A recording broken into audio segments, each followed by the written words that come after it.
All right, guys, welcome to phase 3. This is a super exciting step. This is where we're actually going to build your Shopify store and take all the ideas that you came up with in phases 1 and 2 and actually make them come to life. And by the end of this phase, you're going to have a fully functional Shopify store. And don't worry, as I said, you're not going to need to know any coding.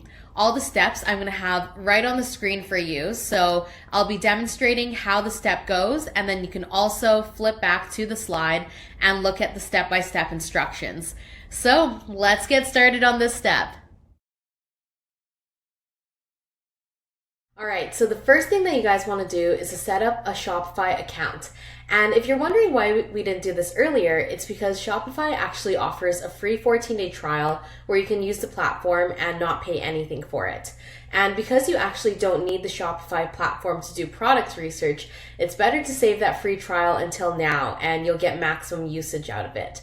So when you start your trial, you get 14 days to play around on the platform before you need to pay for anything. Okay, so to get started, we're going to go through this link right here. And it's super simple to get started. You're just going to enter in your email address and start your free trial. So enter in a password and then your store name. So you can change your store name later on. So I'm just going to put Sarah's Dropshipping Store to start. Yeah, don't worry if that's not the store name you actually want. It'll be super easy to change. And then it just takes a few moments and then you'll have your account all set up. Okay, so once you've inputted your account information, Shopify is just going to ask you a couple of questions. So it's going to ask, are you already selling? And you can say, I'm not selling products yet. And then in your current revenue, you can put $0, I'm just getting started. Then hit next. Next page, you're going to put in your billing address. So this should be the same address that you have for your banking information. And I'll let you guys input in this whole form. And when you're done, hit enter my store. All right, so we're all logged in and this is what the home page of your store is going to look like to start. So it's going to say your trial just started and it's going to ask you to select a plan. So we don't actually have to choose a plan until the 14-day trial is over. However, I'll just show you guys the options so you guys know what you're looking at when you get to that time. So there's 3 levels of Shopify plans. There's basic Shopify, regular Shopify, and advanced Shopify. And if you're just getting started, I just recommend that you go with the basic Shopify plan. The main differences between the stores are in the number of staff accounts that you can have and also the credit cards rate that you get. So every time that Shopify makes a transaction and you get an order, Shopify will take a percentage of the transaction and it's going to be less if you're on the regular Shopify or the advanced Shopify plans. However, if you're not getting many sales yet and you're just starting to play around with Shopify and get the hang of it, all you need is the basic Shopify plan until you start getting sales and actually need those better rates. All right, the next thing I want to show you guys is the password protection on your store. So while you're building your store, you don't want people to see the progress you're making on it until you're finally ready to launch, because you don't want people to see an in-construction store while you're still working on the fine details. So what you want to do is you want to go onto Online Store, and then you can see here, Online Store is password protected. So when you sign up for an account, your store is automatically password protected until you disable your password. And if you go down and go to Preferences, you scroll all the way down, you can see that it's protected with a pre-selected password. And to disable it, you're actually going to have to pick a plan. So that's something you're going to have to do once your 14-day trial is over. Or if you're super fast, you can pick a plan before your trial is over and you'll be able to enable your store to an audience.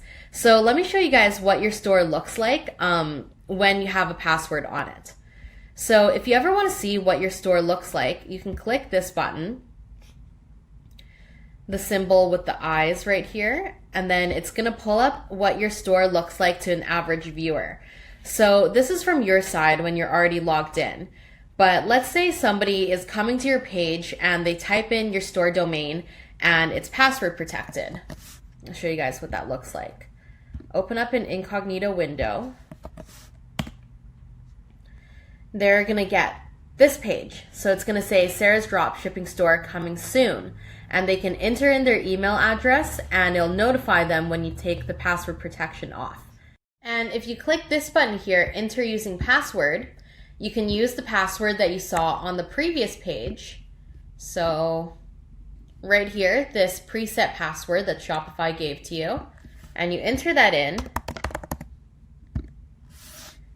they'll be able to view your store, whether it's done or not. So if you ever want someone to like preview your store or get some feedback on it, you can give them the password that is protecting your store, and they'll be able to view the store without you having to open it up to everybody.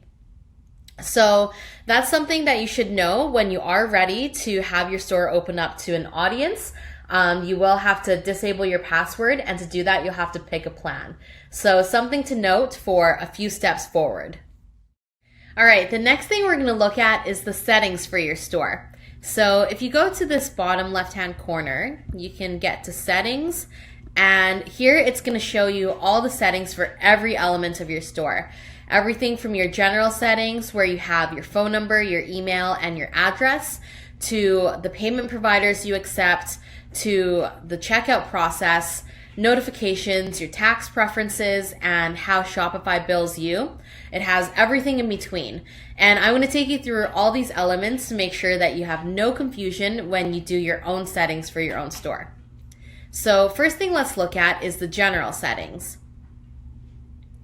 So as you can see here, you have your store name. And we talked about earlier, this is super easy to change. So if you do want to change your store name at any time, you can just change it here. Super easy. And then below that, you have your account email and your customer email. So your account email is the email that Shopify is going to contact you at. So for example, for monthly billing. And then the customer email is the email that your customers are going to see on all the notifications that they get through Shopify. So if they place an order, they're going to see this email being displayed as the email that's contacting them. And then you can look at your store address. So this will be autofilled from what you put in earlier, and then you can also put in the legal name of your business. So this is something we didn't talk about earlier, but you do not need to register your business right away before you set up a Shopify store. I didn't register my first business until I made about $15,000, just because it costs a fair bit of money to register a business, and there's no need to do that until you're making sales. So I recommend that you make about $15,000 to $20,000 in revenue before you register your business as an official registered business in your country. In Canada, it costs about $400 to register a business, so that's cash that you can be putting into your business at the beginning stages before you need to register it. And then if you go down, I have the time zone set to my home time zone, which is Vancouver. And usually here I check Imperial System, which will set the default weight unit to pounds. I like to appeal to US buyers because those are my most frequent customers. If you're from the UK or Australia or a different country, you might want to use the metric system if that's where you feel most of your customers are going to be. And then the edit order ID format, I keep this as is. It'll start your orders at 1001, and that is perfectly fine just like that. And then the store currency, I usually set it to US dollars. And then that looks good for the general page, and then you click save. Okay, so the next section of settings is payment providers. And one reason I love Shopify so much is because it has such a good payment system, which is called Shopify Payments. So essentially, Shopify takes a small percentage of every sale as a credit card rate. And your rate is going to depend on which Shopify plan you're on. So if you're on a more expensive plan, you're going to get a lower credit card rate. And it accepts virtually every form of payment, and it makes it really convenient for you because you don't have to build in a payment system yourself. So all you have to do here is you have to complete your account setup, and it's going to take you to this page. Just enter in your business details and your address, your personal details, and a description of your products. So I'm going to say baby products, maternity wear, children's goods. Okay, and just make sure that your store name is spelled correctly for billing, and enter in your banking information. So this banking information is going to be the bank that Shopify is going to be paying you at. So whatever bank account that you want your money deposited in, enter it here. And once that's done, click Complete Account Setup. Now, you can go back to the previous page, and you can see that PayPal is activated as well. So after you receive your first PayPal sale, Shopify is actually going to send you an email prompting you to set up your PayPal business account. That's super easy. It's just going to basically upgrade your regular PayPal account, and you'll be able to claim your funds that way. Third-party providers. Since Shopify Payments is so good, I don't really recommend using a third-party provider, so I would say to ignore this section. And then alternative and manual payment methods. If for some reason you have a manual payment method, such as bank deposit or money order cash on delivery, this is where you would enter that section. And then just make sure that all your payments are automatically captured, and then once all your settings are correct, hit save. All right, the third thing we're going to look at is your checkout preferences. So click on the checkout icon right there, and first we have customer accounts. So this asks if you want the customer to create an account when they check out or be able to check out as a guest. I usually select the second option. Accounts are optional. So this gives the customer the option of creating an account, or they can check out as a guest, and most stores have this option. You don't want to feel like the customer is forced to create an account, but some people do like to create an account, so the next time they do make an order, their information is already there. And then customer contact. So this, people can choose to either check out using their phone number or email, or only email. And this one, I actually choose only email, because then you're able to collect everyone's email, which then you can use for marketing purposes later. If you choose the first option, you don't collect emails on every order, and so you're kind of missing a key piece of the prize when you're missing the person's email. And then to receive shipping updates, you can choose for a customer to add a phone number or email to receive shipping updates after they complete their order, or they can download an app. I like to give customers both options, and I find that most customers just like receiving updates to their email. And then the form options for when a customer checks out. For full name, I require last name only. Company name, I choose hidden. You don't really need a company name for shipping. Address line 2, it's optional because not everybody has an address line 2. And then phone number, I keep that hidden because we don't really require a phone number for shipping. And then when the customer's checking out, I do say use the shipping address as the billing address by default. They are able to edit that if they want to, but it saves the customer a little bit of time, and I find that most customers prefer that. And I enable address auto completion. They are able to make any changes they want to, but it just makes your store a little more advanced. And then this part, after an order has been paid, you want to choose do not automatically fulfill any of the order's line items. We're going to actually fulfill each order individually on Oberlo, so you don't want Shopify to fulfill any of the orders when it's placed. And then after an order has been fulfilled and paid, so that means after we fulfilled it in Oberlo, we want to check this and we want to automatically archive the order. Next, email marketing. I show a sign up option at checkout, and I do say pre-check the sign up option, so then you can get everyone's email for marketing purposes later on. And then checkout language, I have English selected. If you are running a store in a different country with a different language, you might want to have a different preference. So that is the checkout options. You click save, and we're done with that step. All right, the next 3 sections you'll be able to go through really fast, but I'll take you through all 3 so there's no confusion at all. So for shipping, this is actually not going to really apply to you at all as a drop shipper, because the shipping section here is mostly for stores that are actually packaging and shipping the products themselves. So Shopify is not exclusive to drop shipping. So there's a lot of stores that are holding their own inventory, packaging their goods and sending them off. So here is where they would print their shipping labels and set their packaging requirements. So no need to worry about that, because your supplier will be taking care of that for you. Next is taxes. So this will really depend on what country you're in, and this I actually suggest that you talk to a tax professional and you go onto the Shopify website and read through their section on taxes, because it's definitely going to depend on what country you're located in and what the tax laws are there. So, example for Canada, we don't have to start collecting taxes until we make over $30,000 in revenues. So, starting a business, you don't have to set up a tax account until you reach that threshold. Now, it could totally be different depending on where you're from. So, I really suggest that you look into that yourselves, depending on your specific situation. Now, the second part of taxes is tax calculations. So you have a few options here. If you want to show all prices with tax included, charge tax on shipping rates, or charge VAT on digital goods for European customers. So typically, the only one I check here is charge tax on shipping rates. Some people may choose to show all prices with tax included. If you're from a country where that's typically the norm, then definitely choose that option. And then that is all for taxes. So hit save and we're done with that section. Next is locations. So this is also going to be not very applicable to you as a drop shipper.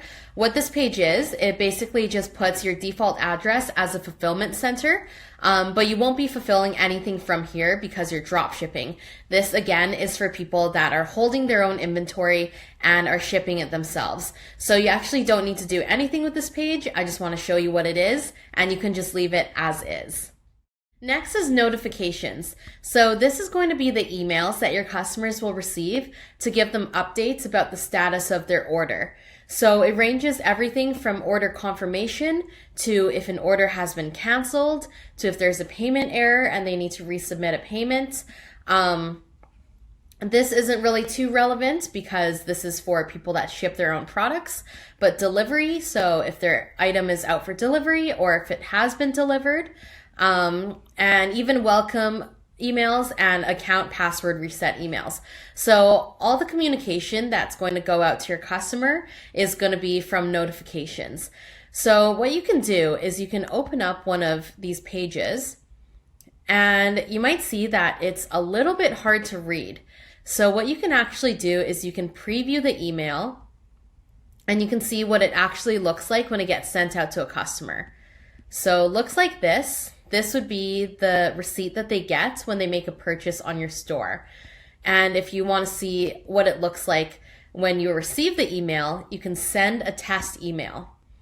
And it's going to send to the email that you have listed as your Shopify contact email. So let's see if I received it. And okay, perfect. Got it. So just like that, yep, you can see that this is what the customer is going to get. Just like that. And if you want to make any edits to that, what you can do is you can just go to the text here and you basically just want to edit in between the lines. So you can see that these parts with the brackets are the coded sections that are going to be auto-filled. So the customer's first name, that's going to be automatically pulled from the information that they input. So you don't want to edit any of those sections.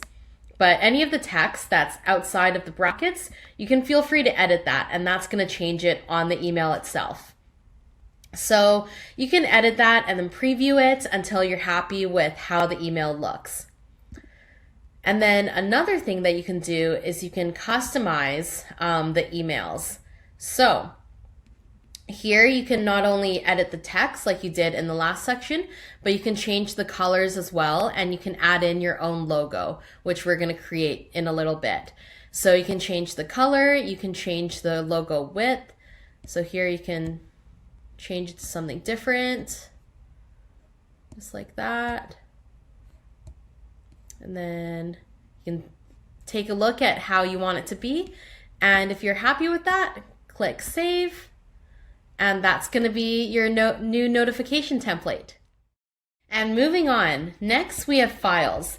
So Files is a place where you can upload pictures and videos, which then you can use later on in your store. So this is going to be useful later when we start building our theme and we're taking out the generic pictures that they have in the Shopify themes and we're going to put in our own pictures.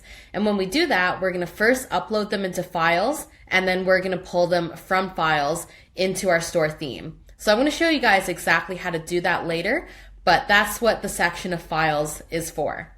And next is Sales Channels. So it's not just your Shopify store that people can access your products through. You can actually add a variety of sales channels where you can list your products and also your store. And you get customers from those pages that then connect to your Shopify store. And then that's how you broaden your reach to bigger audiences. So the most popular sales channels to add is your Facebook shop, your Instagram shop, and depending on what type of store you have, also you can include a buy button to include on any website or blog. You can also dropship using Amazon and eBay, but that's a little bit of a different system that we won't be covering in this course.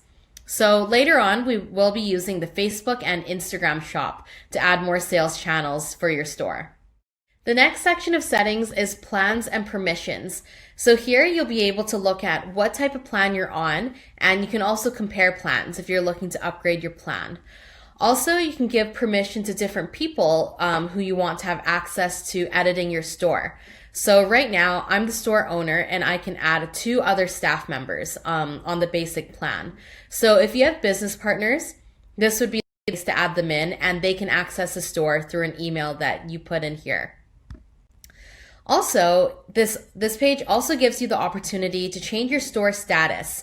So if you're thinking about closing your store or taking a break from your store, or maybe you need some help with Shopify to manage your store, this is the page to come to do that.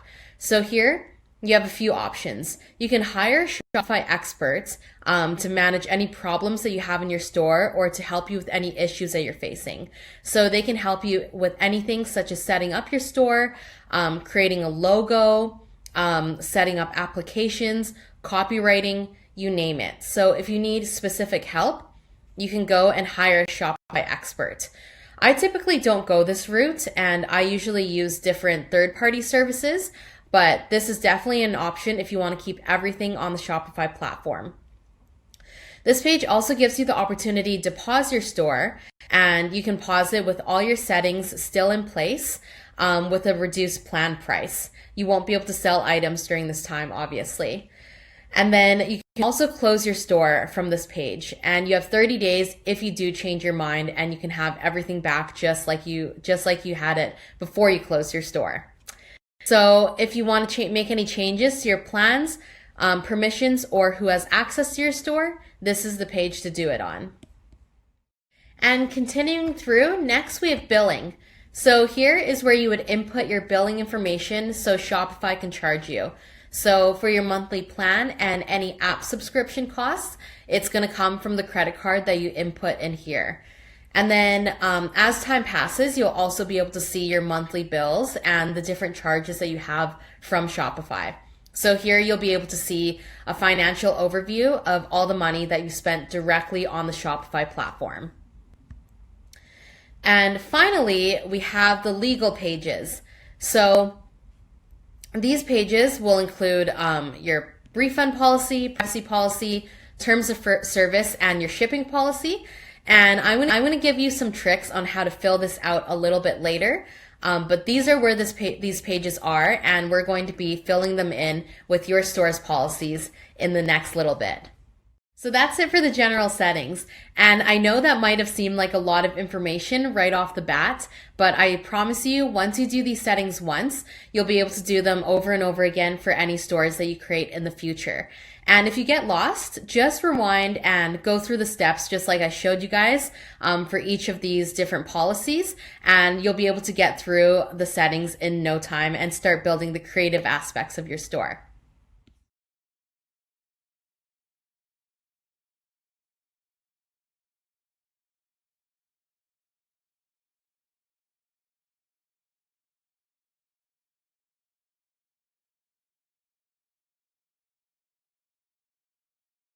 Okay, now that we have your Shopify settings handled, it's finally time to get to some of the creative elements, which I personally think is the funnest part about building a Shopify store.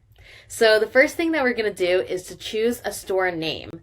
And when you're choosing a store name, I have 5 tips for you that can make the process a little bit easier. So choosing a store name can be really daunting. There's millions of options that you can choose from when choosing a name, and sometimes you just don't know where to start.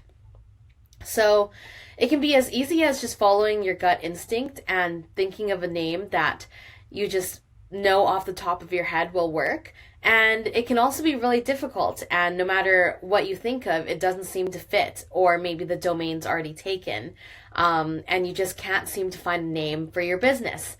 So my 5 tips for you are: first, keep your name broad.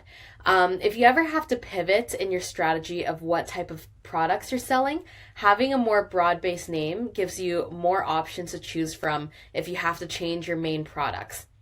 So although you can change your store name easily on Shopify, the hard part about changing your store name is then you would have to change your domain and also change the names of your social media accounts. So ideally you want to pick a broad name that you can pivot a little bit in different directions. So for example, instead of choosing a name such as Sarah's Baby Swaddles, which is very specific and kind of corners you into selling only baby swaddles, you might want to choose a name such as Lilac Baby Boutique, which then you would be able to experiment with different baby items that aren't baby swaddles. And if you want to get even more generic, you can choose simply Lilac Boutique. So what I usually like to do is I'll choose a domain that can be used in any niche. So for example, I would make the domain Lilac Boutique, and then I would make my social media handles and the store name with the niche included. So the Lilac Baby Boutique would be my Instagram handle, and it'd be the store name on Shopify. So that's one way to go about having a name that can be easily pivoted to different directions that you might go. Second, keep your name short. Use 4 words max. Any more than that, it's just way too long and it's just way too complicated for anything that's practical. In all of your titles, it's going to take up way too much space, so 4 words is the maximum. Number 3, you can use a made-up word as your store name. So when you think of stores such as Google, Adidas, Nike, IKEA, Twitter, there's so many. These companies all took a word which was made up and made it the name of their store. So the great thing about this is not only does it set you apart from the crowd, it also allows you to claim pretty unique domains that probably nobody else is using. So it makes it a lot easier to claim these domains and also social media handles. And another hack that you can use here is you could use a word from a foreign language that means something special. So for example, if I have a baby store, I could use a Swedish word for growing, or maybe I want to use the Chinese word for comfort. Different words that represent your brand but are in a different language. That could be your store name as well. Number 4, don't pick a name similar to a competitor. Not at all. You definitely want to be different, and if you're attached to a store name that's similar to your competitor, just forget it and pick a different store name. And number 5, alliterations can definitely be attention grabbing. So if you have an alliteration that rolls off the tongue, that could be a really good idea for a name for your business. And if you're still looking for some more ideas, or if you want some more inspiration on what type of names you can choose for your business, I have 2 great resources for you. So the first is Shopify Business Name Generator. And this is a tool by Shopify where you can include a word that you want your business name to include, and Shopify is going to give you a lot of suggestions. So if I input the query baby, it's going to generate 100 business names that contains the word baby. So one thing to keep in mind is that not all of these names are available on Shopify. This tool just gives you possibilities of suggestions. And then let's say if you click on a suggestion, if this wasn't available, it'll say that this store name is not available. So you can kind of look through these for inspiration and different ideas that you can use for your store. So if I look through There's some pretty cool ones. Heritage Baby, Baby Waves, Air Baby. So some pretty cool suggestions on here, and you can just search different queries that you want your business name to include. One other thing I should mention is that just because a store name is available on Shopify, it doesn't necessarily mean that that domain is available for purchase and use. So before you get too attached to a name, brainstorm some ideas of names and simply get inspiration before you make a final selection, because we're going to be going through domain selection on the next slide.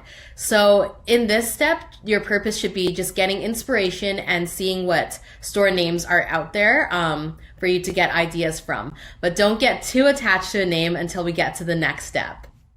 Another great resource that you can get ideas from is a site called Pun Generator. So this is puns for you.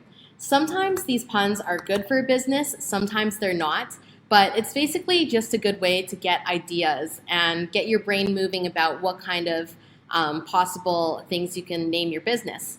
So here there's one's Baby Gaga, 1984, that's a play on 1984. Definitely Baby. Yeah, so some of these you can see it definitely won't work for a business. It ain't over till the fat baby sings. This is like a play on the song, it ain't over till the fat lady sings. But some of them are quite good. So 1984 could be an idea. Baby Gaga could be one. And if you go back, you can also do the same for phrases. So type in baby. Let's look at some phrases. And here, Baby Boomer, Hasta la Vista Baby, Baby Blues, $1 Million Baby. These are some good ideas that you can think about, and you can perhaps incorporate them in your store.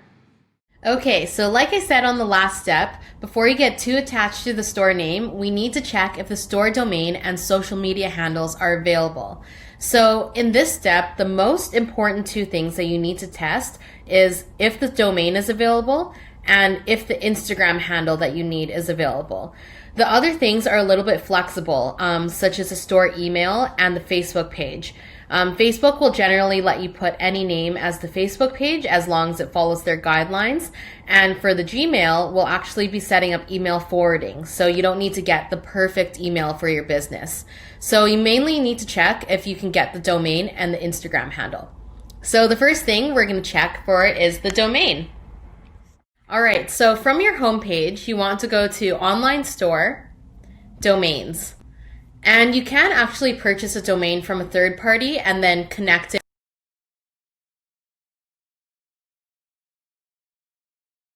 on Shopify. But I just recommend that you get your domain on Shopify just because it's simple, it's easy, you can keep everything under one roof, and you're able to test new domains really quickly on here. So to get a new domain, you click Buy New Domain. And here you can test different store ideas and store names that you found on the last slide. So one cool store name that I found was Honey Bear Baby. And it's going to pull up if this is available to purchase as a domain. So you can see the most popular ending with .com is unavailable. There are other extensions such as .ca, net, org, store, and shop that are available.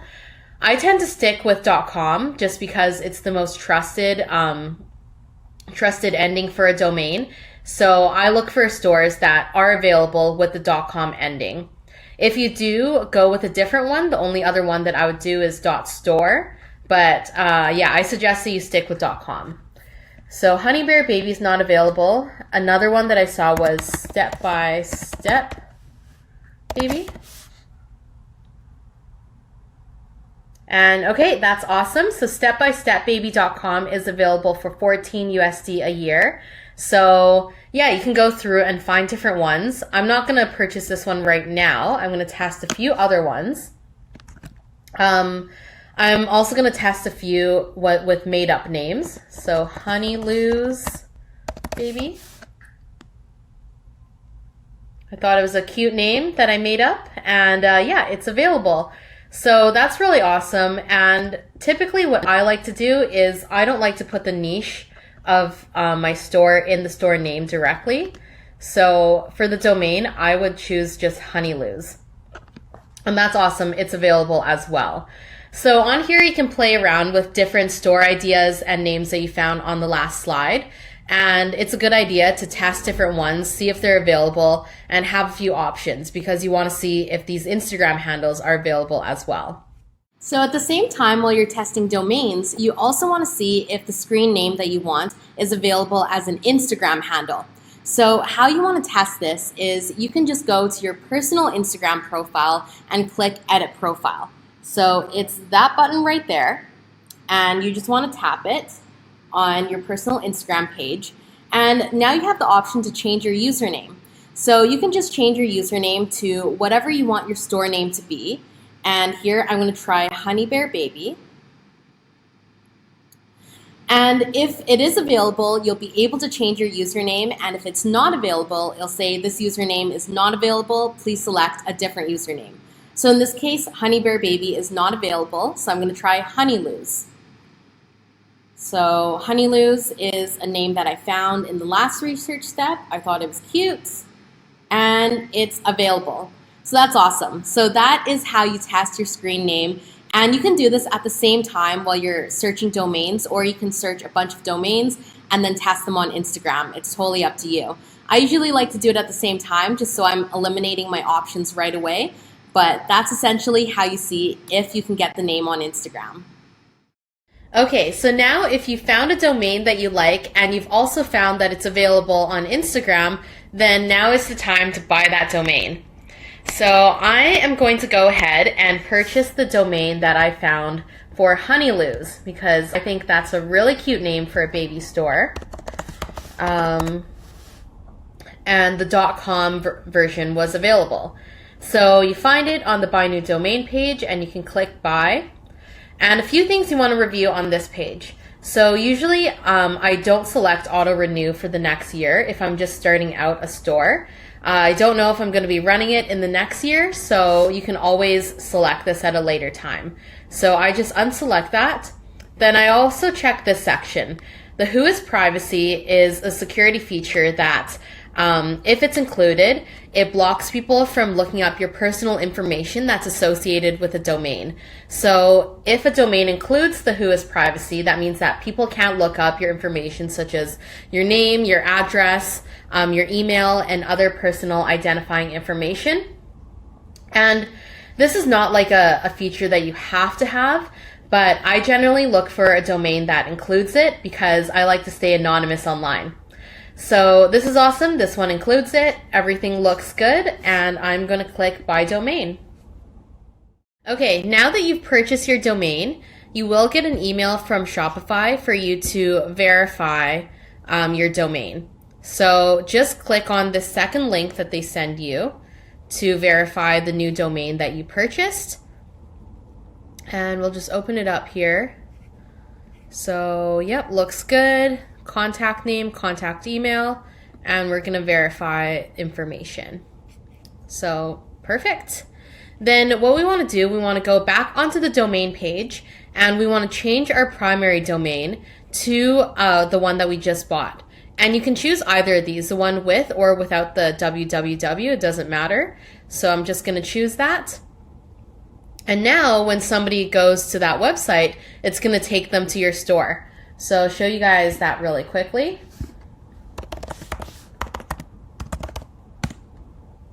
So now we go to Honeyluz and it's going to take them to this page.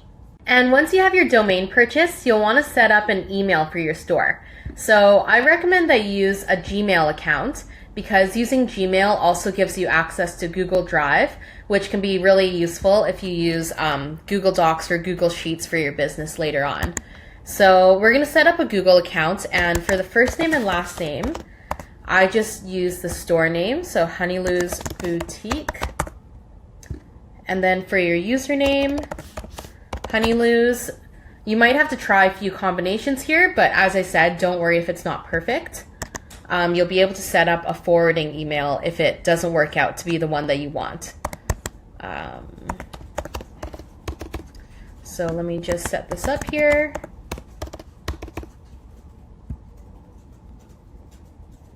Okay, so that's already taken. Honeylou's store. Let's try that. And here, just complete the verification step and enter in your phone number. Then once you're done that, your email will be all ready to go. Okay, now that you have an email set up, we're going to set up email forwarding. So if you go onto your domains page, go to your primary domain and click Manage. So basically what email forwarding is people can contact one email and it's going to send that email to an email that you specify. So right now we have forwarding set up from info@honeylose.com and sales@honeylose.com, forwarding to my personal email at sarah@salewho. So essentially the idea of this is it gives the customer a more professional email to contact you through. Honeylose.com is a better handle than gmail.com. So it's just a better formality for your customer to follow. And I'm actually going to delete both of these. And I'm going to insert the forwarding email to the one that we just created. You can have it forwarded to your personal email if you want to, but I don't suggest that because it's better to keep all of your business emails in one place for that store that you've created. So delete the ones that are forwarding to your personal and we'll insert the one that we just created. So info@honeylose, forwarding to honeylose.store@gmail.com. And we'll save that. And you don't have to have multiple. So earlier there was info and then there was also sales. So I'm just going to keep it at one and info@honeylose.com. So anytime a customer emails you at this email address, it's going to forward to your Gmail. And that's the purpose of email forwarding. And now let's set up your Instagram and Facebook accounts. So to sign up for Instagram, just simply go onto the Instagram homepage and click sign up. And you can do this on your phone as well, since Instagram is primarily a mobile platform. So that's where you're probably going to be using the platform the most. So we'll type in the email that we just created, honeylose@gmail.com, honeylose. And we'll make the username honeylose since we checked and it's available. And just click sign up.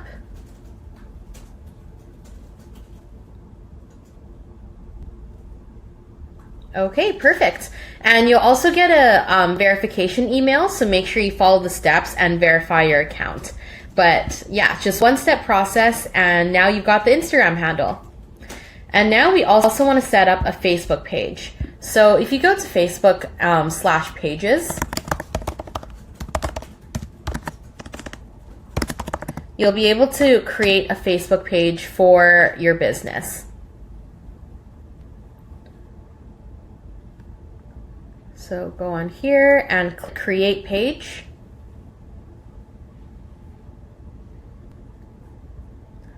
And we want to create one for a business or brand. And I just want to go on here and fill out all the fields. Honeylose Boutique. We'll call it Honeylose Baby Boutique. And category is baby. Baby goods and kids goods. Continue.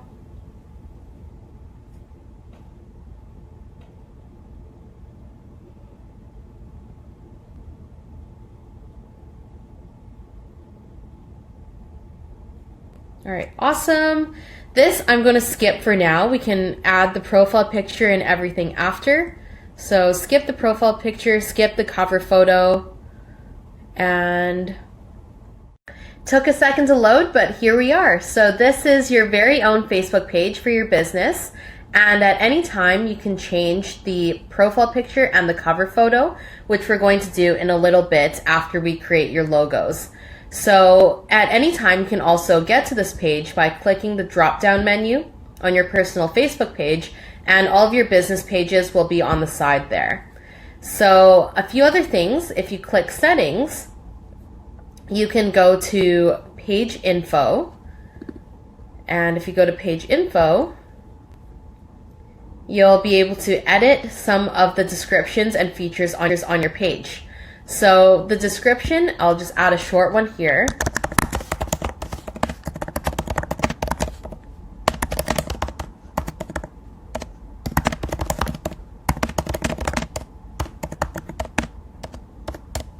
And you can change this at any time too. We'll be working on a vision and mission statement coming up as well, so you might want to edit this description in a little bit. And moving on, enter in your phone number as well as your website. And for the email, you can put in the forwarding email that we just set up, info@honeyloos.com. So save these changes. And the address, you can put your address if you want to. I'm not going to put an address for this. And for hours, I'm going to put always open since we're an e-commerce business. Down here, we have 3 more fields to fill out. The first is the impressium. So this is not something I ever fill out because I'm in North America where this is not a necessity. But basically, if you're from a European country such as Austria, Germany, and Switzerland, you might need to include a statement of ownership for your web presence. So make sure you check if the country that you're in requires this. My country doesn't, so I'm going to skip that step and I'm going to move on to products. So I'm just going to enter baby products, children's gear, maternity wear, and more. And you can also change this at any time as well. And then for the privacy policy, we're going to be creating a privacy policy for you in the upcoming steps. So once we have that completed, make sure you link it on your Facebook page as well. And then once you've completed all these fields, save them, and your Facebook page will basically be up and running. So this is a super exciting step in the process, choosing your domain and your social media profiles. And once you have them claimed, it's a really great feeling. And it's the first step to owning your own business online. So once you're done these steps, we'll move on to the next slide and I'll show you guys how to further your brand.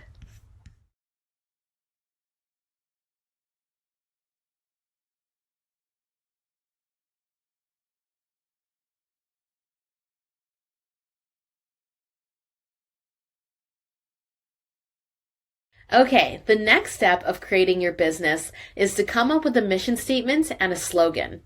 So a mission statement is a short statement about the purpose of your brand or your company. And then a slogan is a quick and memorable catchphrase that you want consumers to associate with your business. So a mission statement and slogan are both not only important for describing your business, but they're important for the long-term vision and growth of your organization.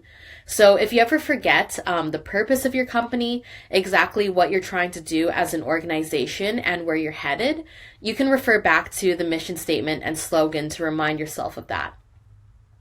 So for example, IKEA's mission statement is to offer a wide range of well-designed, functional home furnishing products at prices so low that as many people as possible will be able to afford them.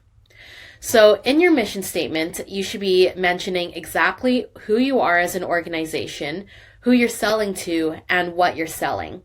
And your mission statement is typically not used in advertisements, but you usually put it in the About Us section of your website. And the purpose of it is to tell consumers exactly what your organization's purpose is and what you're here to do.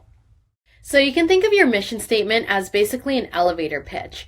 So if you were to tell somebody new about what your new company is, what would you tell them? That's your mission statement. On the other hand, a slogan is a shorter phrase that you usually use in advertisements, and sometimes you put in your logo as well. So IKEA's slogan is the wonderful everyday. And a slogan is usually 3 to 5 words. It's really quick, and you basically just want it to capture the essence and the vibe of your store. So when a consumer hears that phrase, they think of your store. So I've created a mission statement and a slogan for Honey Lou's Baby Boutique. And the mission statement is, At Honey Lou's Baby Boutique, functionality and style go hand in hand. We aim to provide beautifully designed and functional products for mothers and little ones from newborn to 48 months, making your life a little bit easier every single day. So as you can see, I described exactly what we're selling, who we're selling to, and what the benefits of this store are. That's what you want to capture in your mission statement. And the slogan that I chose for this store is Motherhood Made Functional. So it's really quick, it's catchy, and it basically summarizes the takeaway that I want people to remember when they come to Honey Lou's Baby Boutique. So your job now is to create a mission statement and a slogan for your own store. And once you've done that, I'll see you on the next slide. So now that we've decided on a store name, a store domain, a slogan, and a mission statement, now we want to take a moment to update your settings and preferences. And at this step, we're also going to create a meta description. And what a meta description is, it's what people are going to see when your store comes up on Google. So right here is a meta. This top part is the meta title, and then this bottom part is the meta description. So just a visual example of what we're about to create. So I'm going to go ahead and go into our store, and where you want to go is you want to go into settings and general. So here you want to change your store name. So we're going to change that to Honey Lou's Baby Boutique. And we also want to change the store contact email and the customer email to the Gmail that you created at honeylous.com, info@honeylous. So all the emails that get sent here are going to get forwarded to you. And hit save. Okay, cool. And then to make the meta description, you're going to go to online store, preferences. And then here you want to just put a homepage title. So Honey Lou's Baby Boutique. You can just use the name of your store. And then the meta description. So I'm going to write Honey Lou's Baby Boutique is the world's leading provider in baby goods, children's products, and maternity wear. All beautifully designed with functionality in mind. So yeah, basically you just want to write a description of your store, which is going to show up on Google. And don't be afraid to pump your own tires a little bit here. It's important that you make your store sound good and a place that people want to shop. So yeah, don't be afraid to say things like world's leading provider. Okay, step 4. This is one of my favorite steps in the process. This is when we're going to create the logo for your store. So if you don't have any graphic design skills, don't worry at all, because there's tools out there now that makes it super easy for you to create a logo without knowing any graphic design at all. So there's a few tools that I recommend for you when you're creating a logo. So if you're going to create your own, there's 3 options that I recommend. So one is Luca, and I'm going to demonstrate this one for you guys. This is a website where you can choose a bunch of options, and it's going to generate a bunch of logos that you can choose from. Second is Photoshop. So if you do have Photoshop skills, of course, this is one way to create your logo. I personally don't have Photoshop skills, so I don't ever use this option. And then third is Canva. So this is a more basic version of Photoshop, and it's also free to use. So a lot of times I use Canva for creation of not only logos, but for graphic designs for my store. And if you don't want to be a designer and you don't want to create your logo yourself, there's also options for that as well. So for having someone create your logo for you, there's 2 places that I recommend for you to find a designer. One is Fiverr. So Fiverr is basically a marketplace, not only for graphic designers, but for all sorts of skills. Copywriting, website design, video creation, etc., etc. So Fiverr is a really good place to find a designer. And then there's also 99 Designs. 99 Designs is also excellent. It's a little bit higher budget, but if your budget allows for it, they have some award-winning designers on there that you can check out. So first, I'm going to show you guys Luca. So Luca is where I've created designs for my stores in the past, and it's super easy to use. That's why I love it. So first, it's going to ask you, what type of business are you starting? I'm going to put in baby shop. And then it's going to get you to pick 5 or more logos that you like. So it basically wants to get a sense of what you want your logo to be similar to. So I really like this one. It's nice and clean. Let's see. I think this one's cute.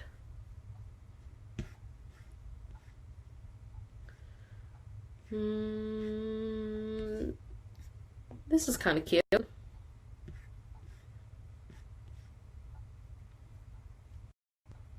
I like this one as well. And this one.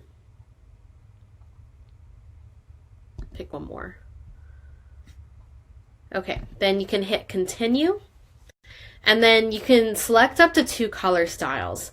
So for this one, I think I want light and vibrant, as well as I want to take a look at bright and vibrant as well. And then 3 colors we like. So for Honeyloo's, I'm going to go with a yellow and possibly pink color scheme. Those are really popular with babies. I think I'll go with primarily yellow, but I want to take a look at some pink options as well. And then company name, Honeyloo's Baby Boutique. And then a slogan, motherhood made functional.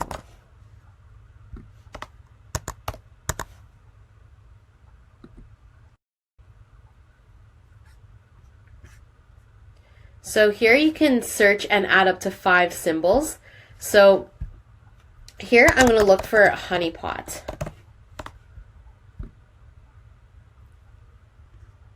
So it's going to give you a lot of options. I really like this one with the little bee. Let's take a look at a few more. This one's cute as well. This one's really cute. I love that heart.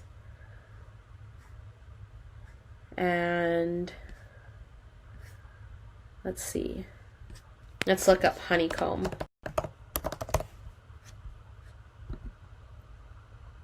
Okay, and let's take a look here.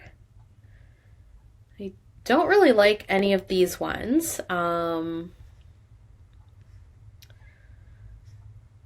Let's see.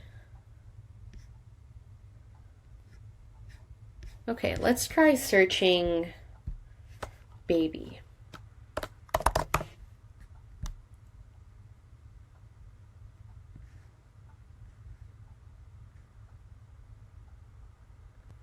Okay, maybe I'll pick this one just to see what it comes up with. But ideally we'd like to get a little bit more specific. So let's go back to honey. We'll just search honey, see what it comes up with.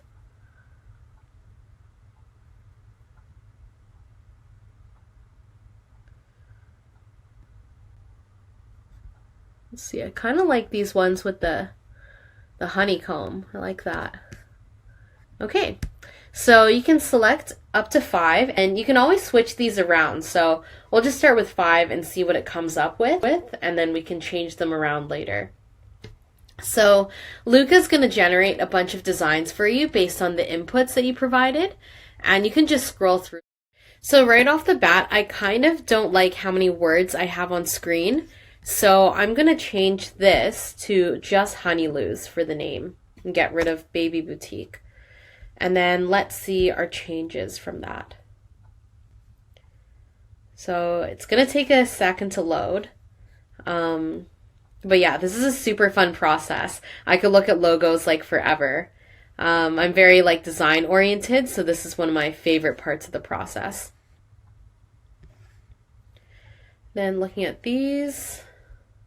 So scrolling through, I kind of like this design, and if at any time you like one of them, you can simply favorite it and you'll be able to look back at it at any time. And when you're going through this, you can also change your options at any time. So if you wanted to change your colors, you could replace this with a different color. Let's say I wanted to do orange instead. And then you can say, see your changes. And Luca is going to come up with different logos for you. So it's a really, really easy and fun platform to use, and you can just play around with different combinations until you find the right one for you. And okay, let's take a look. So yeah, tons of different options. Let's favorite another one here. Cool. And so if you have a list of favorites and you want to take a look at them, we can go to our saved logos. Let's go to this here, and you can actually make some edits to it before you purchase it. So click Edit Logo. And let's say you liked everything about the logo, but you just wish that the font was a little bit bigger relative to the picture. This is where you can make those edits. So you can bold the fonts, edit the fonts, change the colors a little bit, change the photo. So you can basically just adjust it to how you want it to be. And then when you're ready, you can click Buy. So to purchase a logo from Luca costs $65 USD, which is not a bad price to pay for a logo that's already designed for you and can kind of take what's in your mind and put it on paper. So Luca is a really, really good option for you to kind of design with a bit of help too. All right, and then the two other options are Photoshop and Canva. So I'm not going to get into Photoshop because that's a whole topic on its own, but I will take you guys through Canva. And let me just pull it up here, canva.com. It's free to use, and sometimes you do pay a little bit of a fee to purchase the design that you've created, but it is a little bit cheaper than Luca because you will have to do a little bit more work yourself. So on Canva, you can create a whole variety of different designs. You can make animated media, presentations, posters, create things for t-shirts, logos, Instagram posts, covers, and more. So what I'm going to do is I'm going to create a design, and I'm going to select logo. So it'll take you to the Canva design page, and here you'll be able to customize the design that you're creating. So basically you start with a blank template. So it's not like Luca where you choose a bunch of settings and Luca's going to create it for you. On Canva, you're going to be creating the design yourself, which for some people that's really fun. So if you really like design, Canva might be a really good option for you. And then you can insert different things. So you can insert photos from that you can upload, or you can insert stock photos. So Canva is really good for designing ads, and we're going to actually use it later for that. But if you're in logo, you could add in elements. So let's add in a honeybee. Let's see what options there are. So yeah, you could insert like something like this, and then edit it to be the size that you want. So let's say I wanted this, and then you can also add in text. So then add in honeyloos.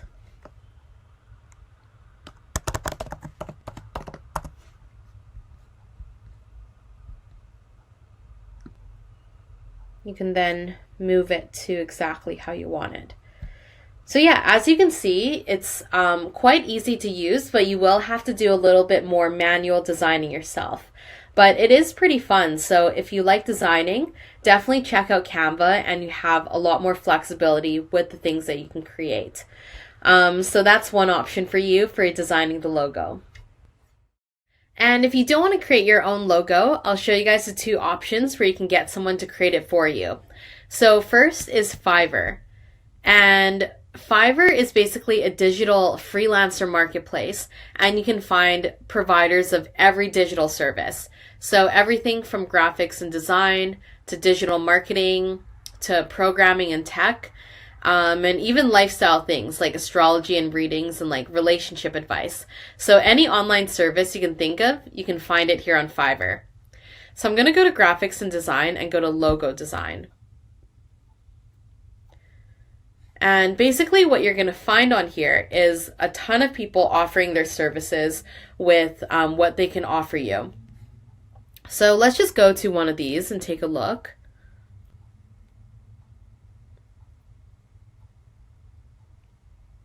So when you go to Fiverr Seller, it's basically going to show their different packages of what they can offer. So here this person has a basic package, and which includes 2 logos in JPEG and transparent PNG and 9 revisions. So that's a pretty good price for all that it offers. And if you want more, you can look at their standard and premium packages. And usually on here, you'll also be able to see reviews and examples of their previous work as well. So this person has a ton of reviews, and I like to look through the reviews just to make sure that they sound legitimate, because Fiverr is kind of a version of like AliExpress for services. Not every listing on here is going to be great, so I do like to take a look through to make sure that it looks legit. So yeah, you can basically take a look through different sellers, and if they're offering what you're looking for, then you can contact the seller just like that, and you'll be able to negotiate a package with them, or choose one of the ones that they're offering. Second is 99 Designs.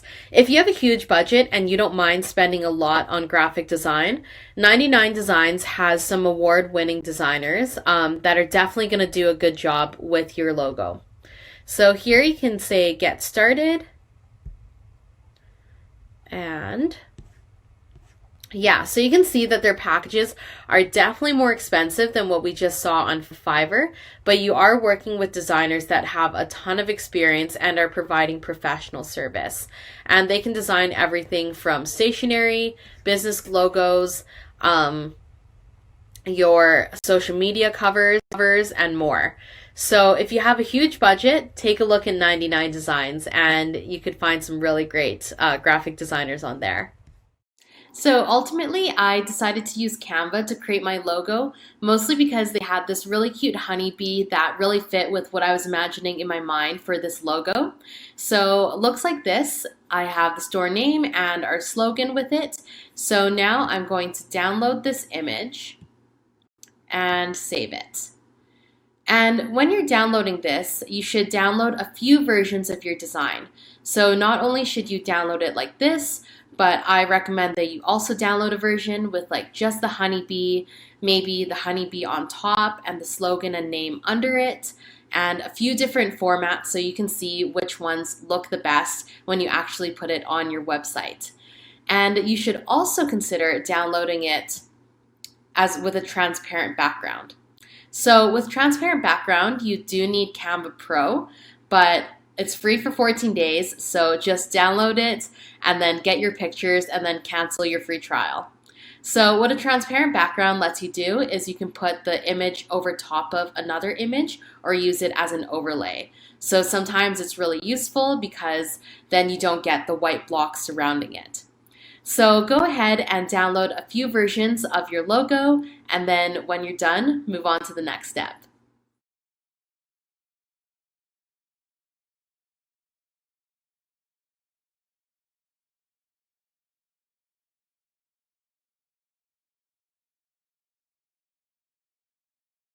Step 5, selecting a theme. So the theme of your store is your store's visual layout. And this step can actually be done earlier or later in the process, but I'll show you guys the step now so you can have a good background to work with when you're importing products. So to get to the themes of your store, you want to go to Online Store, Themes. So it's actually just going to pop up right there for you. And Shopify has a variety of free and paid themes to work with. and every store starts with a free debut theme. And to change your theme, you can go down to the theme library and you can explore free themes and also visit the theme store to look at paid ones. So I'm going to show you guys what the debut theme looks like and basically what a theme is. So you can go to Actions, Preview. And this is going to show you guys what your store looks like from the customer side. So this is basically the debut theme. You have your top navigation bar up here. You get a big banner of image with text overlay.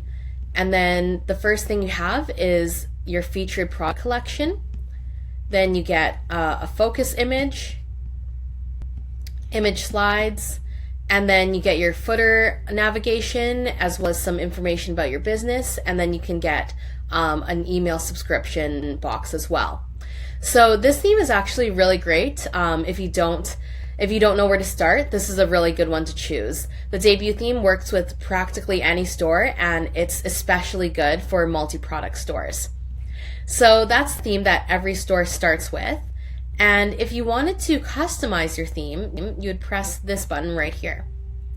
So to customize a theme, it basically means that you can change the colors, the fonts, the pictures that you add into the theme while still keeping the same layout.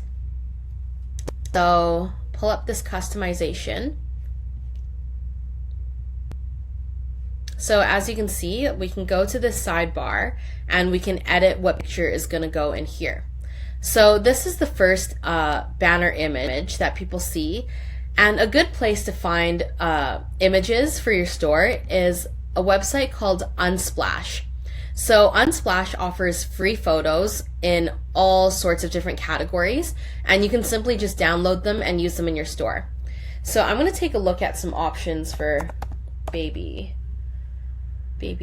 yeah, we'll just start with baby. So you're able to scroll through all these images and they're all completely free. So let's say you wanted one of them, you can just click collect.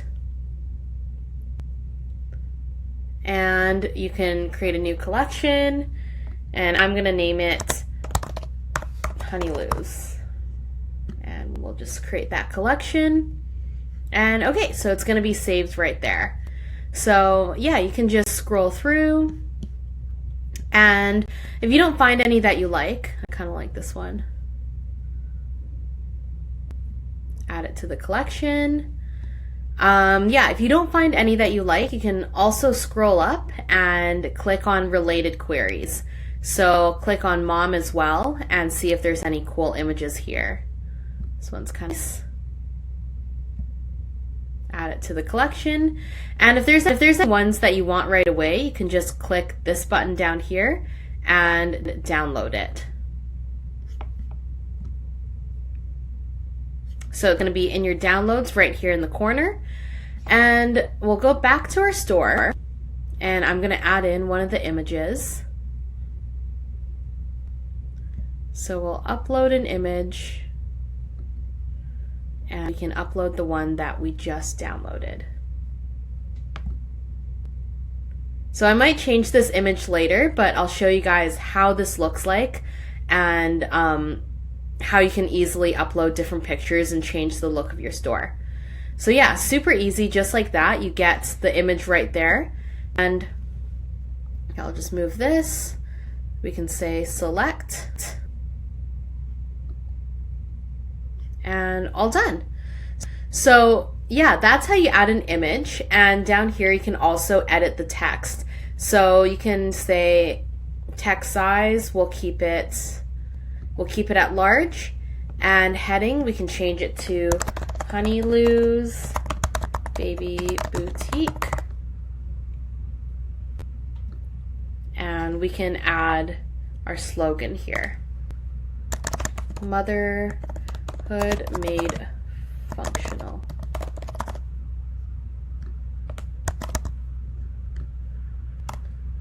And I'm going to hit save on that, and it's going to save the changes that we've made. So super easy to add a new picture into your store. You don't have to get your picture from Unsplashed. If you have a great product photo from the vendor, that's another great option. Or if you're having a sale, then I change up this picture all the time. So if you have like holiday sales or you have Black Friday or something special going on, it's super easy to change the pictures in your theme.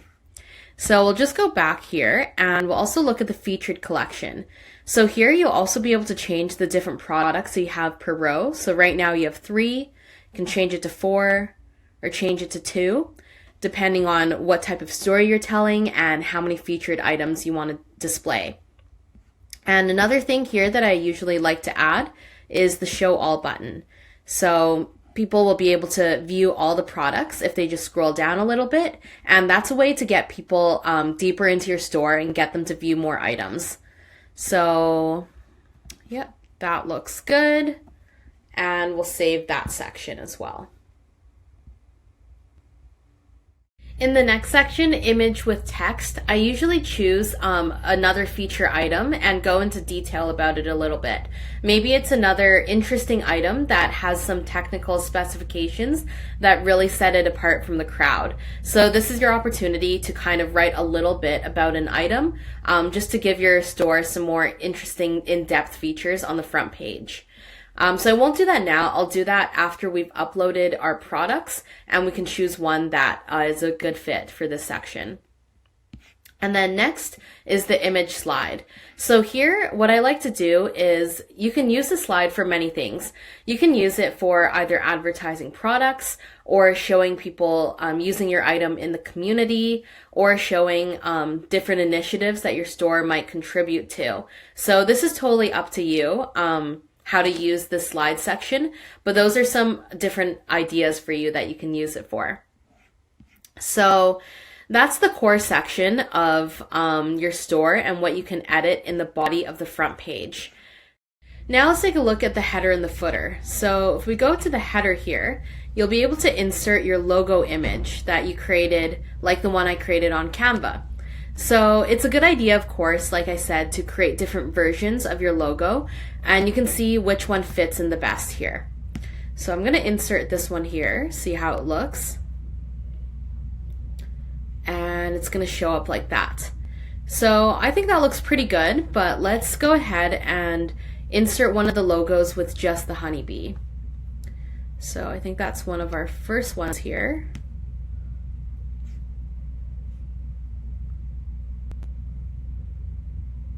Okay, that one's the one like a square. I think that one takes up too much space, so let me upload the one with just the bee. I believe it is this one. It's pretty cool seeing your store come to life with all the things that you create. After looking at all the options, I think that this logo with the honeybee on the side and then our store name and slogan looks the best and fits the best with this layout. So I'm going to choose this one, hit select, and it's going to take you back to the previous page. And depending on your logo, you can choose to have it left or centered. And I think for ours, I'm going to keep it as left. And down here, you can actually also change your menu options, which is right now just the home and catalog. I'm actually going to not show this right now, but I'm going to show you guys exactly how to do that when we get to the navigation step later on. So one thing to keep in mind at this step is that you can change the theme and all the contents of the theme at any time. So this is actually something that you should be doing as you're importing products, or if you're noticing that things aren't fitting right in the visual layout of your store, you can always come back and change the theme. So it's a good idea to take a look at the theme earlier on in the process so you can get a good idea of what kind of visual elements you need to be aware of. And then for the footer, one element that we can edit right now is the talk about your business element. So I'll just move myself up here. So in this element, I usually like to put the mission statement that we came up with earlier. And I have it saved in a note here. So we'll just paste that there. So yeah, talk about your business. It's a good way to end the layout when someone scrolls to the bottom of the page. So we'll save that. And this footer menu, again, we'll be editing that as we do the navigation in a little bit here. And another element we can look at is editing the color. So you can actually do this in every section, from the products to the banner to the header. You can edit the background and text of every section. So let's say you wanted a different color for this background rather than white. You can select it here, or you can enter in the color code and it's going to select it for you. So you can play around with the color scheme and see if there's one that fits your business. So I'm going to leave this at white for now until we get later on into the process after we've imported in products. So I'm going to leave it as white, and you can also do the same thing with the text. You can change the text to different colors. One thing that I do like to do also in the footer is I like to show payment icons. So checking this box is basically going to show this bar at the bottom, and it shows all the different payment options that you can accept. And not only is it good for the customer's information, but it also adds that sense of legitimacy that we talked about. And yeah, those are all the things that we can add in the footer. And besides all the different sections and the header and the footer, you can also edit the general settings of your theme as well in this tab here. So here you can edit the colors of your theme, and this will change all the colors altogether of the entire theme. Then you can go specifically into the section if you want a section to be a different color. So you can do that, and as well you can change the different font for the entirety of the theme. And then of course you can customize it again in the specific section. And then social media, you can connect your social media options, and it's going to show up in your theme. Additionally, you can add a favicon. And what a favicon is, it's actually this little symbol that shows up, and it's the symbol that's associated with your page on a tab. So I'll add that in now, and we'll add in the little honeybee. So that's awesome. We'll let that load. And then save. And two more elements here. One is the add to cart notification. And what this is, it's basically a notification that will come up as a pop-up banner when someone adds something to their cart. So it's going to say, you have just added blank item into your cart. And I think it's a nice feature to have, so I always check it off and add it to my store. And then next is the checkout page. So here you'll want to select a background image for your banner, insert your logo, and then optionally you can add a background image for the main content area and the order summary. I typically don't add in an image for these last two just because I feel like it makes the page look a little bit too messy and congested, so I just enter in a logo and a banner image. So we're going to select an image, and this time instead of uploading one, I'm going to show you guys how to use Shopify's free images. So if you click free images, Shopify has a huge array of different images that you can choose from in different categories. So they happen to have one for kids and babies, which is perfect for us. And we're looking for something that's easy to look at and good for a checkout page. So I think this one looks great. So I'm going to select it, and it's going to be the background image for our checkout page. And I'm going to add in our logo as well. So here we'll just select the one that we used up here, select, and save. And if at any time you want to see how your page looks on a mobile screen, you can hit this icon right here. And this is going to show how your page looks on a phone. And then if you want to see widescreen, which is how a customer is going to see your page on desktop, it's this icon on the right. So you can toggle between the screens to make sure that all your changes and edits look good on any device and any platform. So I like to look between the three when I'm making changes just to make sure that it looks good whether I'm on a phone or a computer. And then when you're done making edits, you can click this button right here, and it's going to take us back to the Shopify homepage with themes. So we're back on the themes homepage, and I just want to remind you guys that if you don't like the debut theme that you started with, you can always change your theme at any time. So Shopify has a whole variety of free and paid themes, and depending on what type of story you're telling and what type of items you're selling, you'll want to take a look at different themes and see if there's a way that you can display your story or your brand better. So There's 8 free themes to choose from, and they all have different layouts, and you can pick through those. And if you do have more of a budget, they do have some pretty awesome paid themes that can really add to the value of your store. So I'll take you to paid themes website. Scroll down. So for example, these, if you have a very like editorial type of store and you want a lot of imagery, District could be a really good option for you. So we'll just go to it here and you can test it out in your store. So we'll view the demo. And this is how it would look. So if you have more of a budget, you can see that these themes look really, really good. They look really professional. So a theme is definitely a great investment that you can make in your store. So I'm just going to go back on this. And yeah, so there are tons and tons of paid themes that you can choose from. But if you don't have the budget for a paid theme, a free theme is fantastic as well.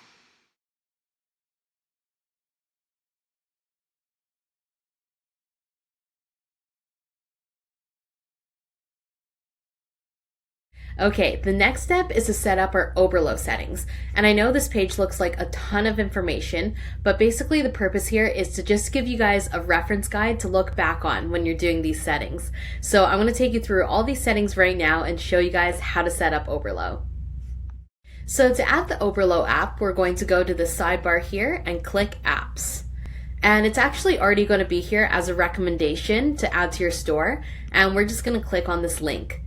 It's going to take us to the Shopify App Store, and we're going to be able to add the app directly.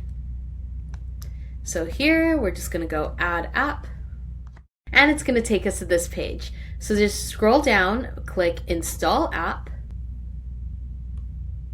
and it'll just take a second to download. Awesome. So just like that, we're on the Oberlo dashboard. So the first place we're going to go is we're going to go to Oberlo settings. So it's just this bottom icon right here. So we want to update the store name. So Honeylou's Baby Boutique. And here we want to unselect Set New Products as Published.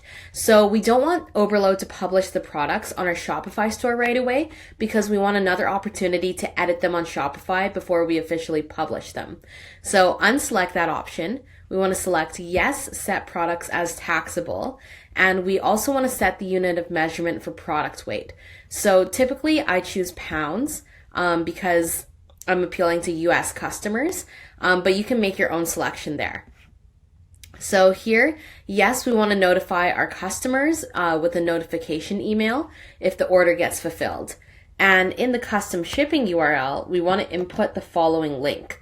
What this is going to do is it's going to trigger Oberlo to plug in the remainder of this link, and it's going to add a tracking number to the notification email. So that's really important. Make sure you copy this link and it's on the slide that I just showed you guys.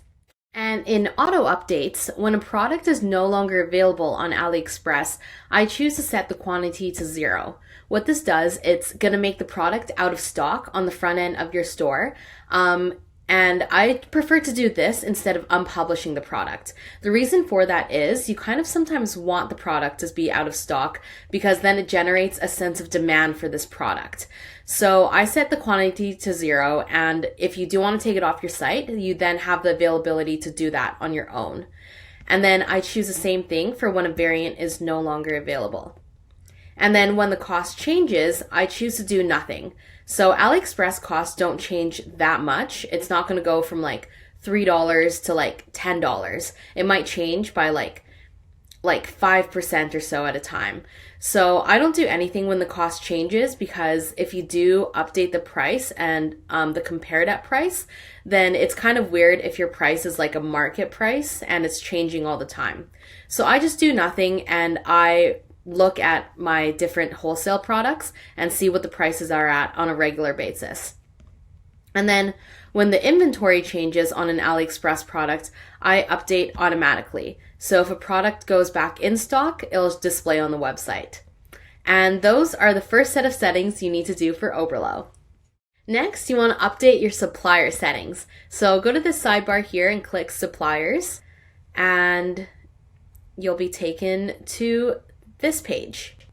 So make sure you already have the Chrome extension installed. We did that in step 1, but if you didn't do that yet, make sure you have it installed now. So what we want to set is the default shipping method, and we always want to choose ePacket. So ePacket is the best option for shipping to the most countries at the lowest cost. So make sure that that's your default method. And then the override phone number. So put your own phone number here, and this is going to be used on the order instead of your customer's phone number. So if anything goes wrong with an order, this would be the phone number to call. But to be honest, in my 3 years of dropshipping, I've never had anybody call me regarding an order specifically. They'll always message you on AliExpress first. So don't worry about people calling you all the time, because that has not happened in my experience. So put your own phone number there. And then in the custom note, so they actually plug it in for you already, and it says, I'm dropshipping. Please do not put any invoices, QR codes, promotions, or your brand name logo in the shipments. Please ship as soon as possible for repeat business. Thank you.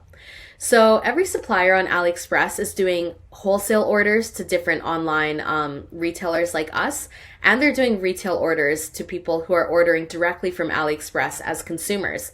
So you have to add this note in there, because if you don't, then they're going to be shipping the package with all of their own branding and packaging and etc. So make sure you put that note in, and they will follow the instructions to make it feasible for you to drop ship. So once you've inputted those things, click Save Settings, and we'll move on. Final setting on Oberlo is you want to go to Other. So click on Other, and the only thing that we have to check here is that the reply to email address is filled in with your forwarding email address. So all the messages to your customers are going to be coming from this email address, and sometimes it doesn't fill in if you haven't changed it already. So just make sure that this is the correct one and it's not your personal email address. And then once that's correct, click Save Settings, and you're done all the settings on Oberlo.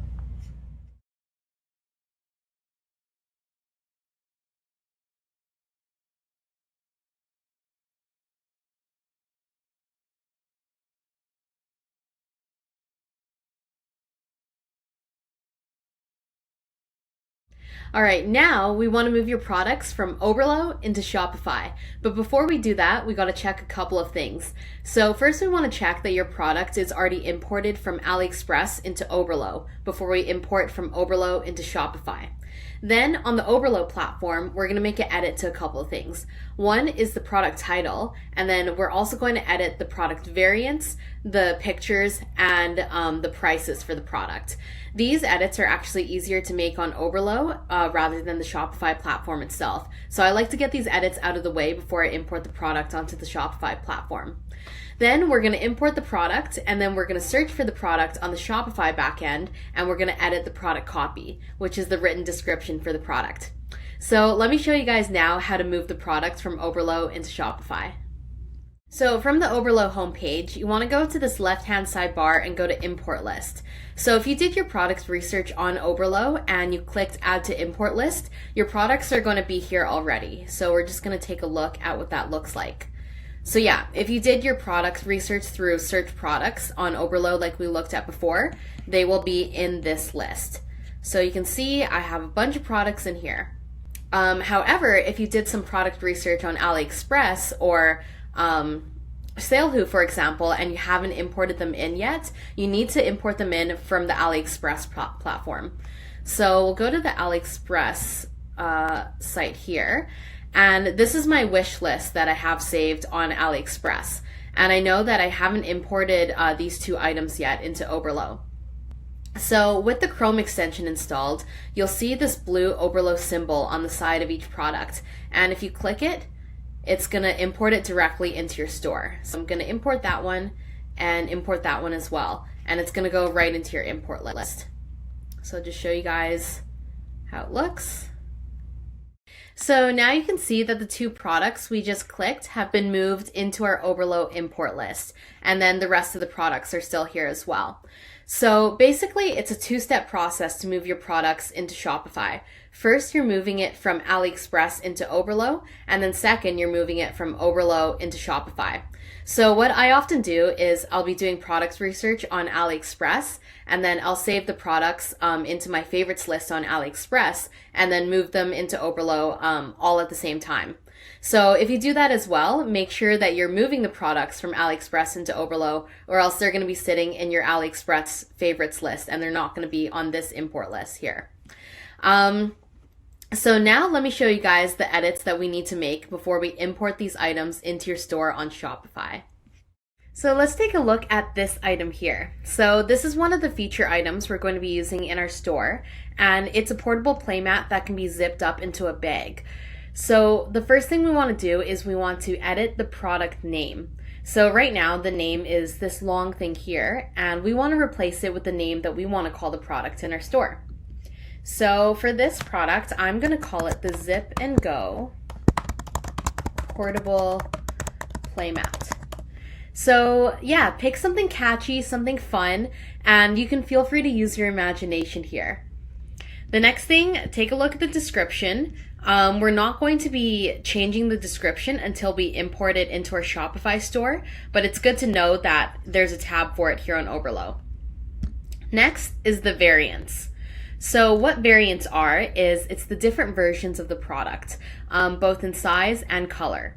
So here you can see there's different colors of the product as well as small, medium, and large sizes. And at this step, what you can do is you can edit any grammatical changes you need to make on the variants as well as change the prices. So I'm going to go ahead and do that now. So here we want to change the colors so it has a capital, just to have it be more professional looking and consistent. So I'll go ahead and do all of that. Okay, now that I've edited the variants, we want to edit the prices. So actually, if you only had one variant for this product and you wanted to set just one price, you can actually change all the prices up here and click Set New Value. So let's say if I wanted to make all the variants $25, I could apply that and it's going to change all the prices to $25. But since in this case we have a few different variants, we want to make them different prices since there are 3 different sizes. So for the small size, I'm going to choose to price it at $18. And for the medium, I'm going to price it at $26. And for the large, I'm going to price it at $34. And there's no exact science to this except that you should price it at least 3 times more than the cost. And I pretty much just do a little bit of looking on how this product is selling on other websites and on Amazon, for example, and then I choose my selling price. So go ahead and copy this price that you set and input it in for all the other colors.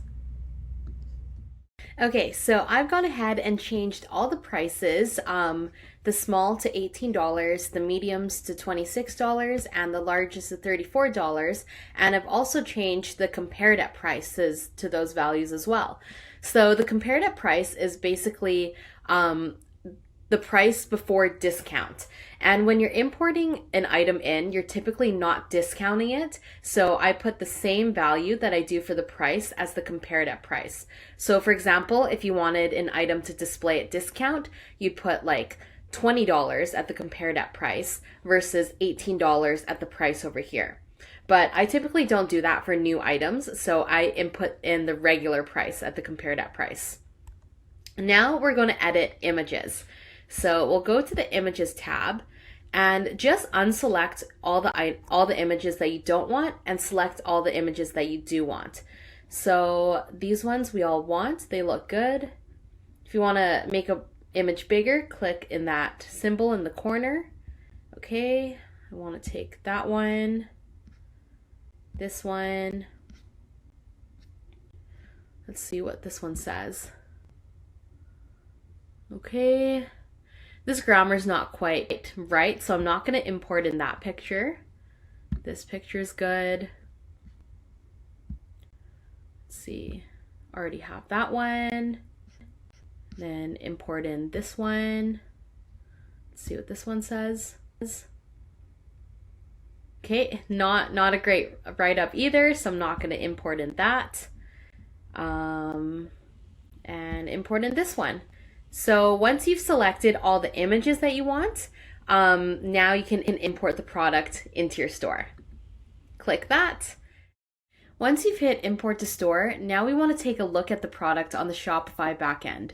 So you have two options here. Either you can click edit product on Shopify and it's going to pull up a new tab directly to the product, or you can go onto your Shopify backend, go to products, all products, and look at a list of all the products you have in your store.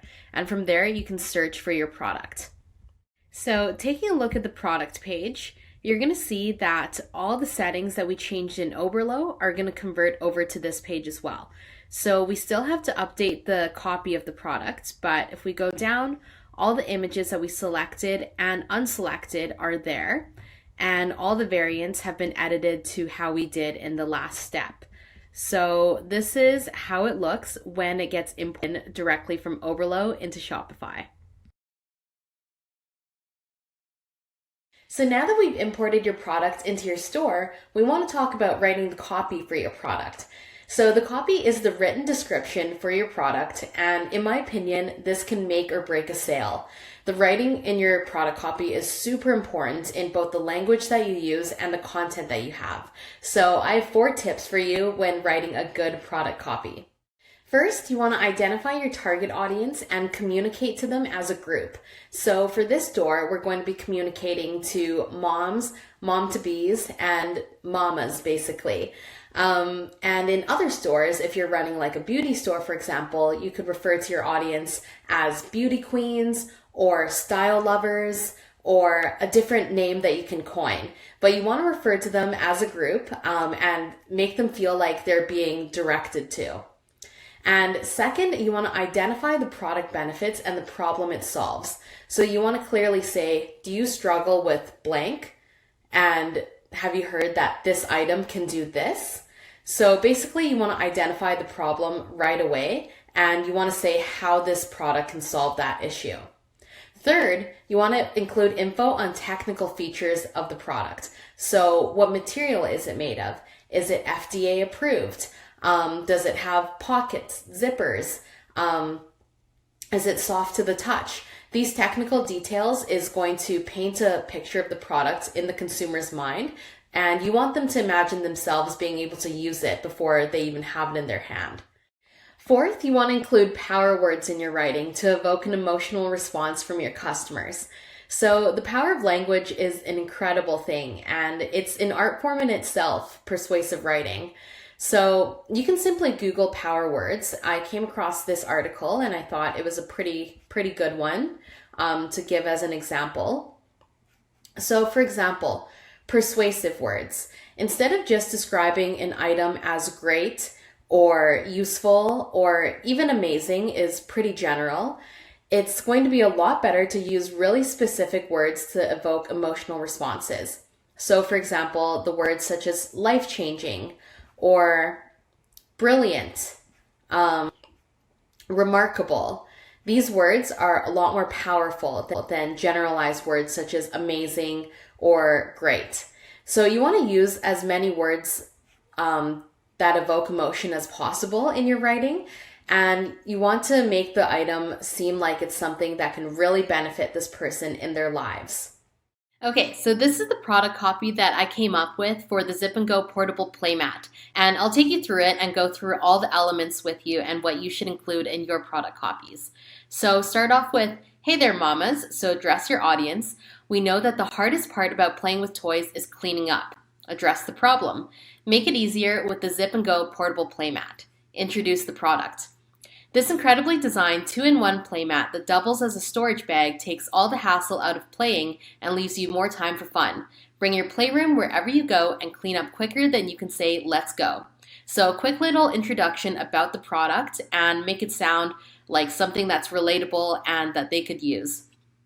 And then I talk about the features of the product.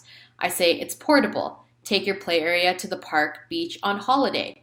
Durable. It's made out of durable Oxford cloth and canvas, machine washable. It's stylish and innovative, so it comes in 5 colors, 3 sizes, and a unique zip and go zip tie system. So we talk about all the elements that make this product special. And then you also want to mention the different sizes because it's not going to show it in the different elements here. So you need to put it in your description. So in this product copy, you want to take them through who they are, what their problem is, what the product is, and exactly how it solves their problem. And also what other cool elements this product has as well. Now, if we go down to the photos, you can see that I changed some of the photos from the original photos that there were. So you can see that this first photo is the product in use. I thought that this was a really good first photo to use. You can show the product being used in different situations, so it can be hung up. You can show how convenient it is, show it being used by kids. So this is a good photo. And then you also want to have the different colors because you want to have them for your different variants. So if you want to have a certain variant match a certain color, you just drag and drop this photo to the variant and it's going to put that image there. And that is how you copyright a product.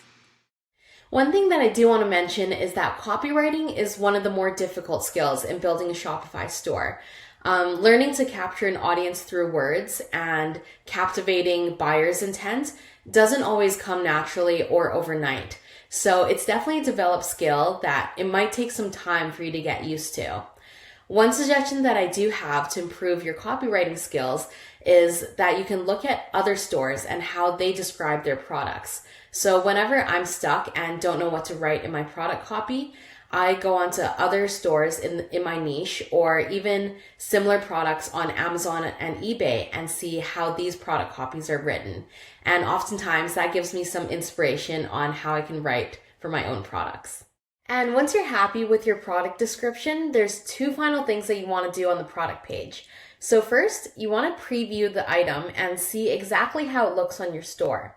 So this is just another method to double check that everything is how you want it to be. And yep, so you can check the formatting, make sure that it's how you like it and how you want to see it. And yeah, that looks good to me, so that's perfect. And then another thing you want to do is you want to make it live on your store. So if we go to our home right now, this product is not going to display on our home page. It's actually not available on our store yet. So Shopify won't publish a product automatically because we had disabled that feature in Oberlo earlier, if you remember. So what we want to do now is we want to click Manage here in Product Availability and click Online Store and click Done, Save, and it's going to update. So now if we go back to the home page and refresh it,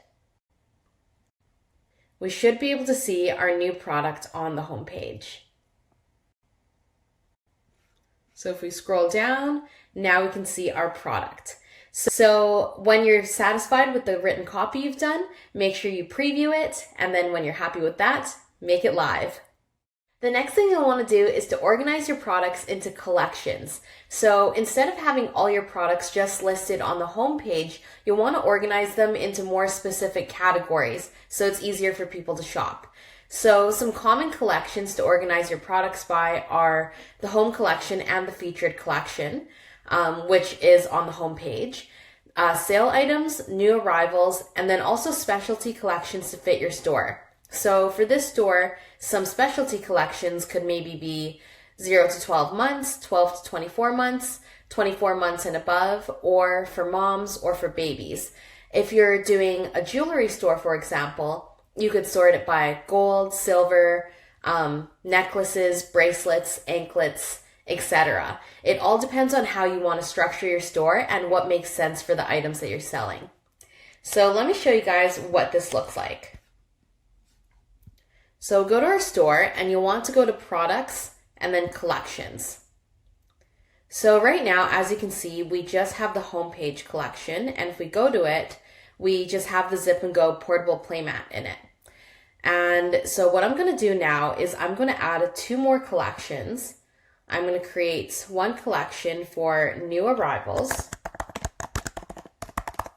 So if you scroll down, there's 2 collection types. One is manual, where you add products to the collection one by one, and the second is automated. So I'm going to talk about automated first. So how an automated collection works is essentially you can add product tags to each product.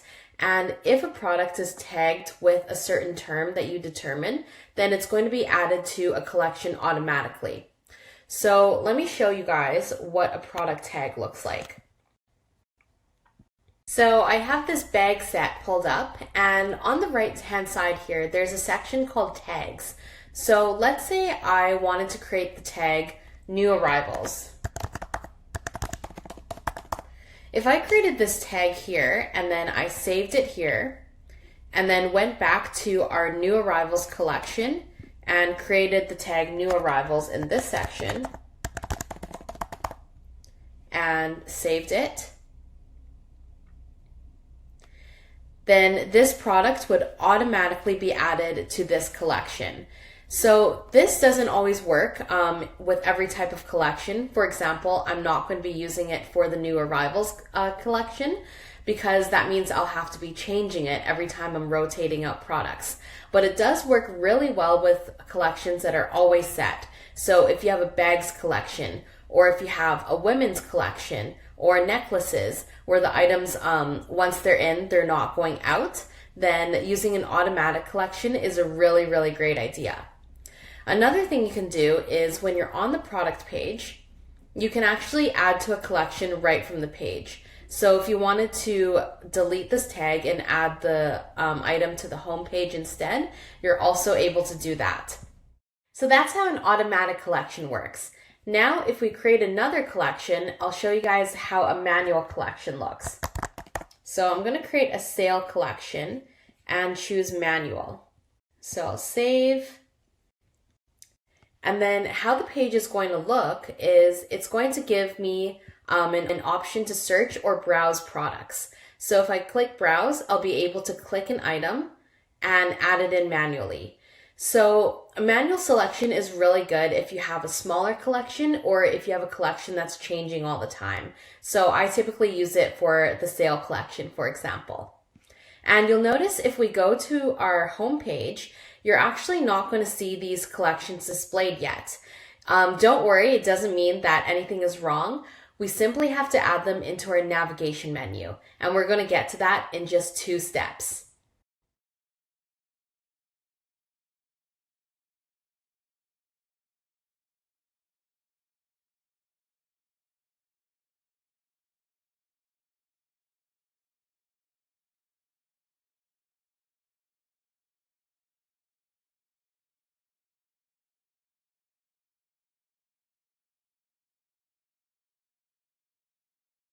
All right, and we're moving on to the next step. So now we want to create info pages for your store. What info pages are is there's usually 6 core pages that every e-commerce store has, and usually you find these at the footer of every store. So these pages are about us, contact us, refund policy, privacy policy, shipping policy, and terms of service. And if you're thinking, oh my gosh, how am I going to write a privacy policy? Don't worry, I have a template prepared for you guys, and you can simply fill out some blanks, and you're going to be able to create all these pages. So let me pull up these templates. And these are basically standardized templates that a lot of dropshipping stores use, and you can customize them a little bit to make them your own. So first is the About Us section. And here you have 2 options. One is super easy. You can just fill in these blue sections with your own information, and you'll have a fully formed About Us section. But it might sound a little bit robotic. So what I recommend that you do is to take your mission statement, expand on it a little bit, and then take some elements from this template and add them in where they make sense, just to give your About Us section a little bit more personality. And then next is Contact Us. All you want to say in the contact us section is for any questions or concerns, please contact us at your store email and we'll aim to get back to you in 1 to 3 business days. And you don't want to leave any information such as like a phone number or mailing address, and that's for 2 reasons. One, if anything goes wrong with your store or your supplier, you really don't want to be receiving like voicemails or like phone messages, hate mail, anything like that. Anything that can be dealt with on email. And when it's being dealt with over email, you also have a paper trail of everything that was discussed, and any inquiries or complaints that a customer has, you'll have a record of that if you do it over email. So email is definitely the way to go. And then refund policy.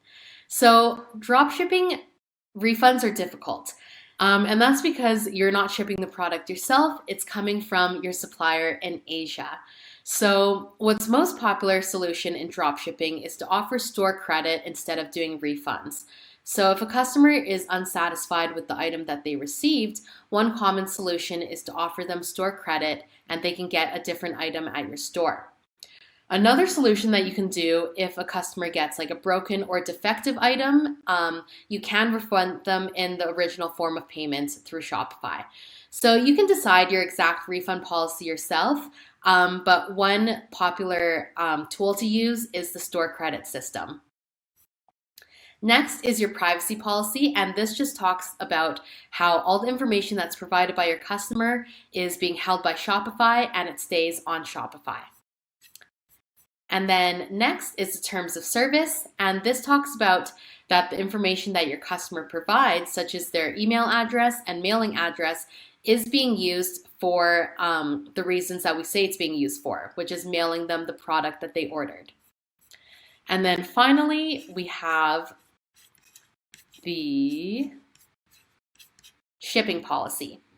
So in drop shipping, 2 to 3 weeks is generally standard to receive an item. So I like to say to allow up to 20 business days for delivery for common areas such as the USA, Canada, Australia, New Zealand, UK, and Europe. Most dropshipping items are not shipping to Africa reliably yet, so you'll want to add that note as a section as well. And you can also consider adding the notes to allow up to 60 business days up for delivery, just in case you have those really long deliveries and you can say, hey, sometimes it takes longer than it should. So you can use these templates as a guide to form the pages for your own store, and you can tweak them to exactly how you like, but they contain all the standard information, standard shipping days, and standard policies. So hopefully this will help you when you're creating the pages for your store. Okay, so for the first 2 pages, the About Us and Contact Us, you want to go to Online Store, and then Pages. And from Pages, you want to go Add Page. So here you can create a page for your store. So I'm going to say About Us. And here I've already written a description about the About Us for Honeyloo's. So I basically just took the mission statement and then added our values, and that we hope that customers choose Honeyloo's to be their go-to brand when selecting new products for themselves and their child. So now click Save, and you have an About Us page. Next, you want to add in the Contact Us. So I'm just going to copy this right here and then go to Pages and add a page and Contact Us. And I'm going to edit this part to and plug in our email. So info@honeyloos.com. And save. And you've got the Contact Us page created. For the next 4 pages, you want to go to Settings and then Legal. So here you manage your store's legal pages, and it'll actually have the policies laid out for you, and you can just input them in. And they have templates here for you as well. But but they're not adapted to drop shipping. So you can check out the Shopify templates as well. But the ones that I've provided are adapted for drop shipping specifically. So you can take a look at both and see which one fits the best for your business. So feel free to now take the template from the doc and then input it in, and then make sure you edit the sections that need to be inputted with your store's own information.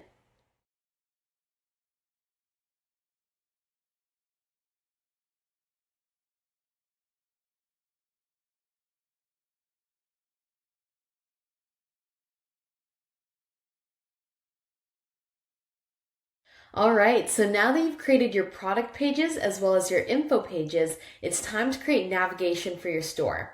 So we're going to be creating a main menu as well as a footer menu. And basically what they are is the main menu is the top bar that you see at the very top of your store, and the footer is what you see at the bottom.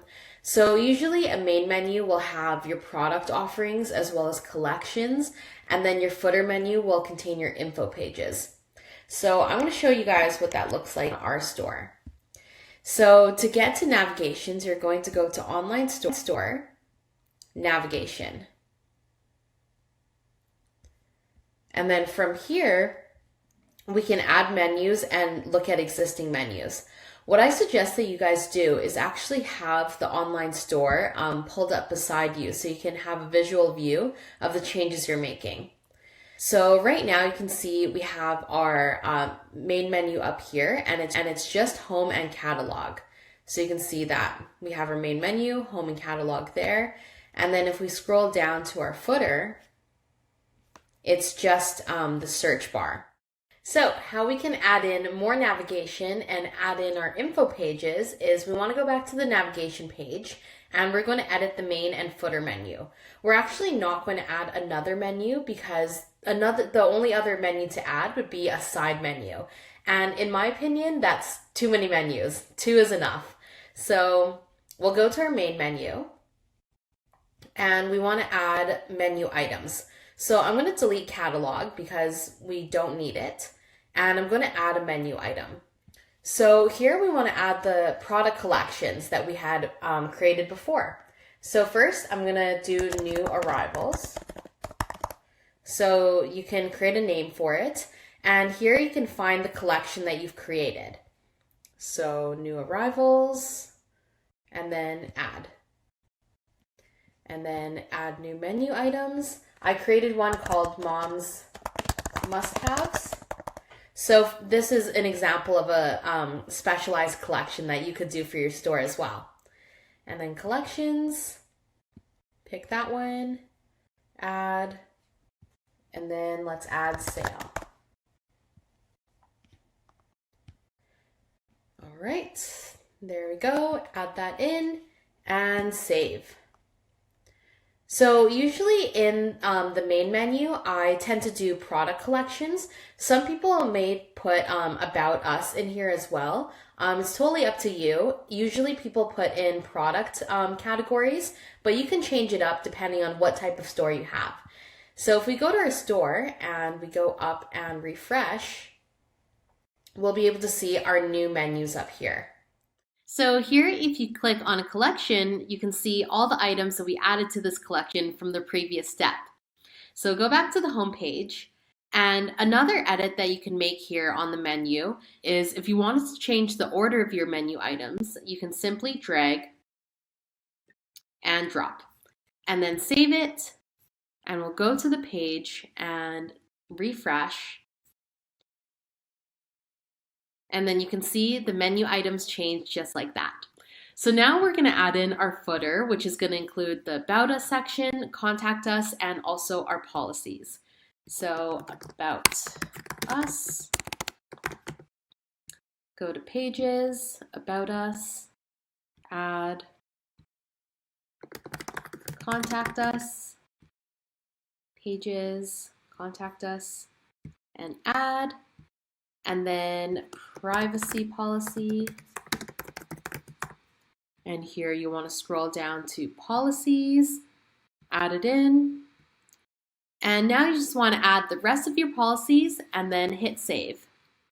Okay, so I've added in all the footer pages, and if we go back to our store and do a quick page refresh, we'll be able to scroll down and you can see that all the footer items are being displayed now. So that's how you create navigations.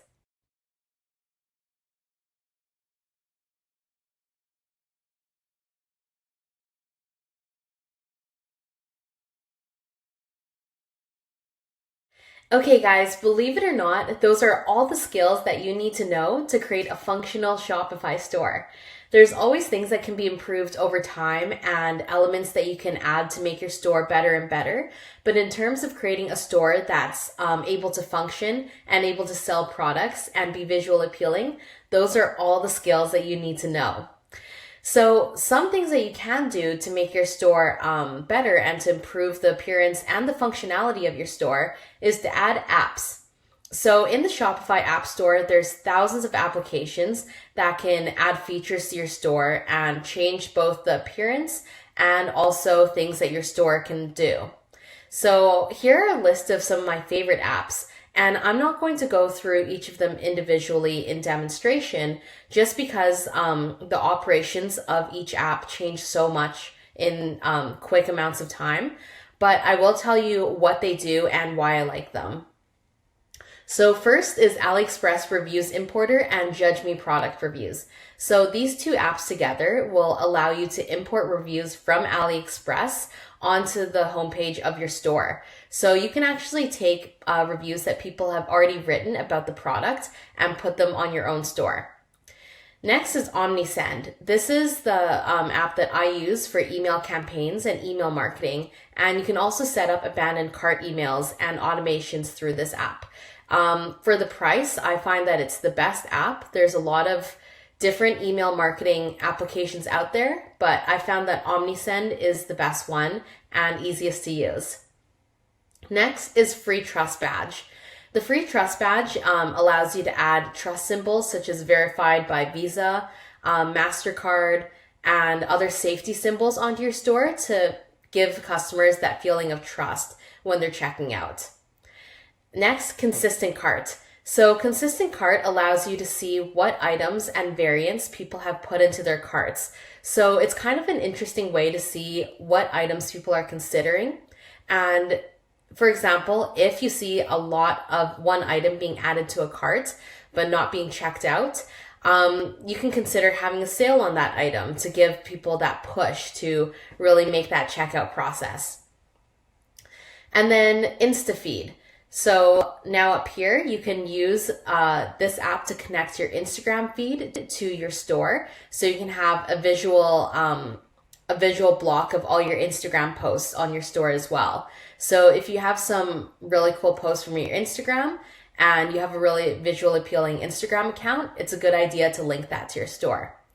And then bundle products. So bundle products allows you to bundle multiple products together to create a discount. So this is really good if you have products that work really well together or related products that people might purchase together. You can put them together and hopefully people will purchase it because it's at a discount. And then Sales Pop. So Sales Pop is an application that shows banners displaying basically sales triggers to get people to make a purchase.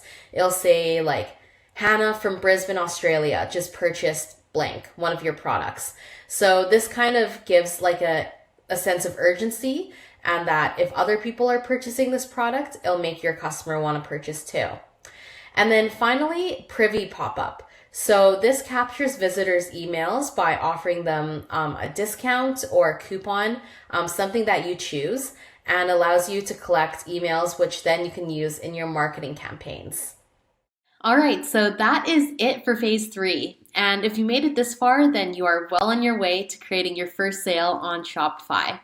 Now, before we move on to phase 4, I want to show you guys what my store